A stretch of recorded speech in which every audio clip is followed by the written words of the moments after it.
Hey everyone, welcome back to our channel. If you're new here, please subscribe. I'd really love that. If you're returning, how you doing? What we're going to be talking about today is exposure, the United States Air Force, and a operative that was found inside the United States Air Force. I did a lot of digging. Okay, I have a lot of details, and so you know, to pay attention, that goes without saying. Okay, so before I get into it, hey there, my name is Autumn, and on this channel we talk about current events. On my other channel, Autumn's Backyard Garden, we talk about prepping and homesteading, gardening, and I do touch a little bit on current events. I also have a Patreon channel. And over there, we talk about stuff that we can't talk about here due to YouTube's terms and policies, okay? So, right now, we're going to talk about the case of Mohammed Hamad and his accomplices, Taylor Lubit and Micah Collins. Now, I think I said that name correctly, Micah. It's Micaiah. And this is a disturbing one. Okay, and the details paint a picture of ideological extremism mixed with reckless action. It's based on available information that I pulled from very public resources, so please do your own research and form your own opinions, okay? So here's a breakdown of what is known, sticking to the facts and avoiding speculation, all right? Mohammed Hamad is a 23-year-old dual U.S. Lebanese citizen, former Pennsylvania Air National Guard member, who has been indicted on charges including conspiracy, possession of destruction devices, damaging religious property, and making false statements to obtain a top secret security clearance. He allegedly described himself as a Hamas operative and expressed support for Hamas and Hezbollah groups designated as organizations by, the U.S. government, terrorist organizations. Evidence from his phone included a photo of him wearing a Hamas-branded headband and messages indicating a desire for martyrdom via the encrypted app Signal. Now, Hamad reportedly purchased explosive materials, including Indian black aluminum powder and potassium perchlorate, and conspired with this Collins, who's 22 years old, to build and detonate pipe bombs, with at least 2 devices allegedly already tested. Now, Talia Lubit, who's 24 years old, a Jewish Pittsburgh resident, was charged alongside of Hamad for vandalism targeting Jewish institutions, including the Chabad of Squirrel Hill and the Jewish Federation of Greater Pittsburgh. The graffiti included pro-Palestinian messages like Jews for Palestine and symbols associated with Hamas, such as an inverted red triangle. Now, Lubit reportedly referred to Jews as enemies and supported anti-Israel resolutions locally. So like I said, this is very, very, very disturbing, okay? So trigger warnings out the wazoo, okay? Now, the group's activities began around about October of 2023, coinciding with Hamas's attack on Israel, and escalated through 2024. Their vandalism in July of 2024 prompted an FBI investigation, which uncovered text messages and evidence of BOMB making plans. Now, Hamad and Collins allegedly conducted a test explosion on July 6, 2024. It was like a precursor, if you will, to a larger plot targeting Pittsburgh's Jewish community. Hamad's role in the Air National Guard stationed near Pittsburgh International Airport raises serious questions about vetting processes especially since he allegedly lied about his loyalties to gain security clearance. Now, posts on social media reflect public outrage over how someone with such explicit extremist views could infiltrate the U.S. military. Though these sentiments are not conclusive evidence, the trio faced significant charges with potential sentences of up to 10 years for some counts, though outcomes depend on the trials. The case highlights tensions around ideological extremism, national security, community safety, particularly in Pittsburgh, which has faced anti-Semitic attacks before, like the 2018 Tree of Life synagogue shooting. Now, the Air Force's response to the Mohad Hamad case has been limited in public detail, likely due to the ongoing legal proceedings and the sensitive nature of the case, but here's what I do know. Mohammed Hamad, he was a member of the Pennsylvania Air National Guard's 171st Maintenance Squadron. He was barred from the Moon Township facility in September 2024, shortly after the initial investigation into his activities began. The action suggests the Air Force took swift measures to restrict his access once his alleged actions came to light. The Pennsylvania Air National Guard referred questions about Hamad's case to the FBI, indicating that the matter was escalated to federal law enforcement for investigation.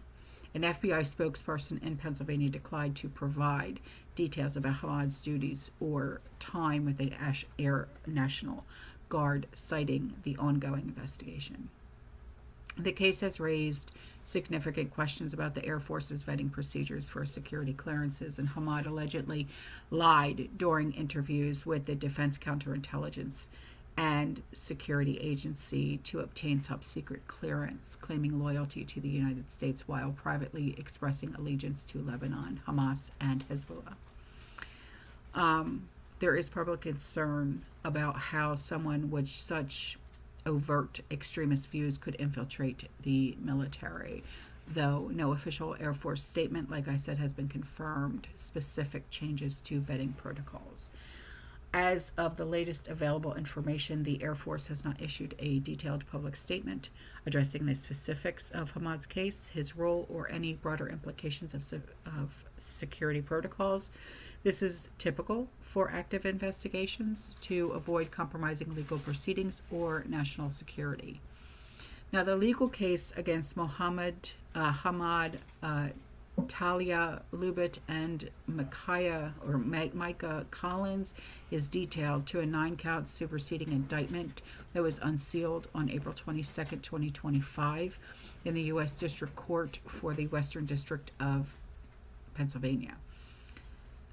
As for the charges, I'll go by each one. For Mohammed Hamad, conspiracy for conspiring with Lubit and Collins for committing offenses against the United States, including vandalism and BOMB making. False statements for lying to the DCSA during 3 interviews in 2024 to obtain top-secret security clearance, claiming loyalty to the U.S. while privately pledging allegiance to Lebanon, Hamas, and Hezbollah. Defacing and damaging religious property. For vandalizing Chabad of Squirrel Hill and the Jewish Federation of Greater Pittsburgh with anti-Semitic graffiti motivated by the racial and ethnic characteristics of the Jewish community.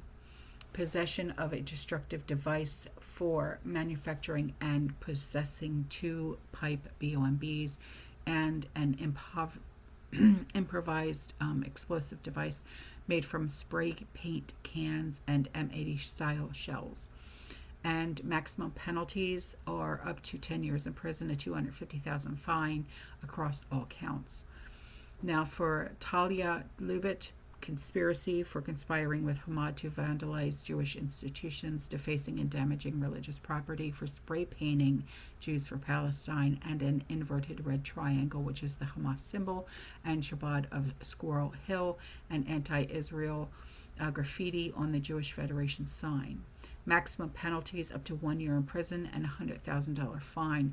These are misdemeanor charges, which Lubit's attorney, David Chontos, argued would typically be handled locally rather than federally in a different context. For Collins, conspiracy for conspiring with Hamas to manufacture and detonate explosive devices, and the maximum penalty is up to 5 years in prison and a $250,000 fine. Now, for the key evidence here. For Hamad's activities, purchased explosive materials in June of 2024 and constructed the pipe BOMBs, detonated 3 explosive devices with an unidentified individual at Rock State Forest on July 19th, 2024, with fragments recovered by investigators. Conducted surveillance at Shabbat of Squirrel Hill while wearing Hamas-style headband and shared images of himself with Hamas propaganda, including a photo captioned, "Each bullet in this mag kisses the forehead of Zionist oppressor." Exchanged signal messages with Lubit and Collins discussing vandalism and BOMB making, including a July 6, 2024 test detonation with Collins. For Lubit, the involvement is expressed anti-Semitic sentiments in signal messages, stating, "I can literally feel myself starting to see Jews as my enemies," and agreed to decorate Chabad. Spray-painted graffiti on July 29, 2024 at Chabad and the Jewish Federation with Hamad driving the vehicle, and performed a factory reset on her phone after a search warrant was executed at Hamad's home, potentially to evade investigators. Now, for Collins' role, discussed the BOMB making with Hamad, including a message asking if a pipe BOMB design could take bros' ankles, and participated in a test detonation. As for the current status, for bonds and conditions, all 3 defendants were released on $50,000 unsecured bonds with conditions including home detention, computer monitoring, and a ban on accessing extremist or terroristic material, including content from designated foreign terrorist organizations like Hamas. Hamad's motion on March 31st, 2025, Hamad filed a motion to modify his release conditions, requesting the removal of home detention in favor of a curfew with electronic monitoring, and prosecutors opposed this, citing additional evidence of his extremism, including on March 2024 Instagram threat to kill someone and a October 2024 note on his phone about evading law enforcement, and the motion's outcome is unclear as of right now. For prosecution, Assistant U.S. Attorney Carolyn Bloch is leading the case, with the FBI and the Pittsburgh Bureau of Police conducting the investigation. No trial date is mentioned in any available resources right now, but the case remains active, with the superseding indictment expanding the scope of charges from the initial November 2024 complaint. The superseding indictment, filed under seal on April 22nd, 2025, and unsealed the following day, added Collins as a defendant and included new charges related to the BOMB making and false statements. Prosecutors have emphasized the case's significance due to its convergence of domestic radicalization, anti-Semitic hate, and terroristic sympathies, particularly given Pittsburgh histories with the 2018 Tree of Life synagogue shooting. There is no specific plot for using the explosive devices has been disclosed yet, but this indictment suggests intent to target Jewish sites. So, as for the Air Force's limited public response, aligns with strategic protocol for ongoing investigations, but the case underscores vulnerabilities in military vetting processes. Hamad's ability to enlist and pursue a top secret clearance while openly expressing extremist views, albeit privately, suggest potential gaps in background checks or social media monitoring. The legal case is complex, combining hate crimes, national security violations, terrorism-related charges, with Hamas facing the most severe consequences due to his alleged leadership role and BOMB making activities. That is all that I have so far for this. If I find out anything more, any updates, I will let you guys know, okay? You stay safe, you stay positive, you keep prepping, and as always, fear less. Ciao.